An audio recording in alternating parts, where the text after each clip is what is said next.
So today we'll be discussing how to perform a milling operation in Mastercam and obtain this shape. So if you observe this geometry, there's an island on top and there's a solid part on below. So we'll be taking a stock of 27 mm thickness, and first of all we'll be doing a wireframe of this respective geometry. Then we will be assigning a stock. Then we will be performing the milling operation. So first we'll start with the wireframe. So go to Mastercam, go to wireframe, and uh, take a rectangle and anchor it to the center.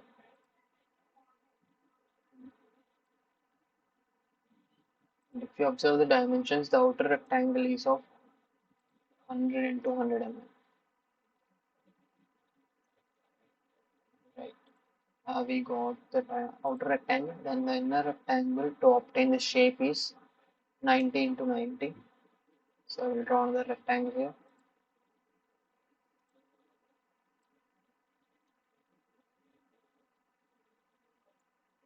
So we got the rectangle.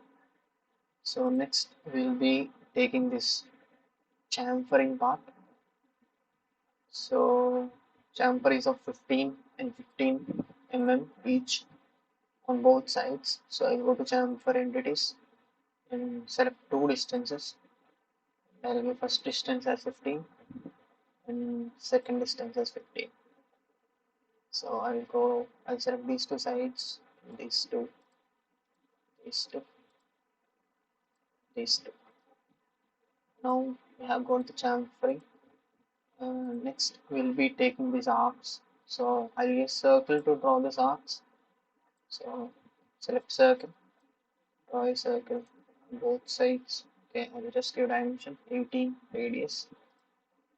Draw another circle here. That's also 18 radius. So after drawing, I'll use divide option to just trim the unwanted parts or unwanted entities. So trim on the other side too. Alright, now we have got the arcs. So now I'll draw this rectangular part inside. So I'll take a rectangle. The dimension is 25 depth and 40 width. So I will draw a rectangle and give the dimension as 40 and 50. And I will draw the rectangle on the other side too and give the dimension as 40 and 50. So now we have drawn, and again I'll use the divide operation to trim the unwanted entities.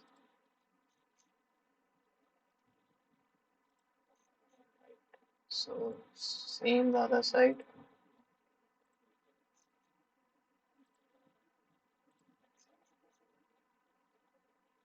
So now the only thing left is this fillet.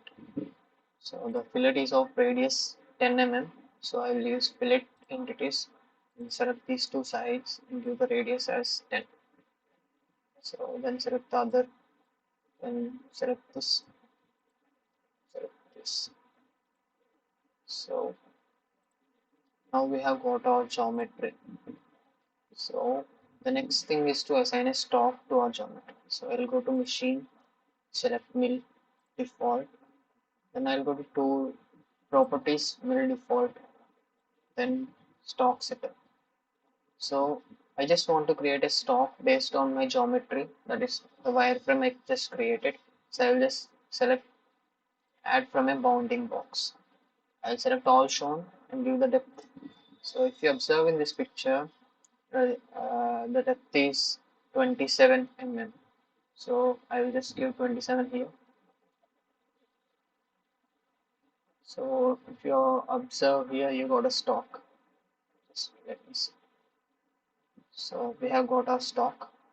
So the next thing is that the operation which we want to perform. So I will be using pocket operation. I will select this and I will select this path. So after selecting this tool path, there is nothing to change. We have already chosen the tool path and tool. As you can see in this picture, tool they gave is end mill of diameter 10 mm.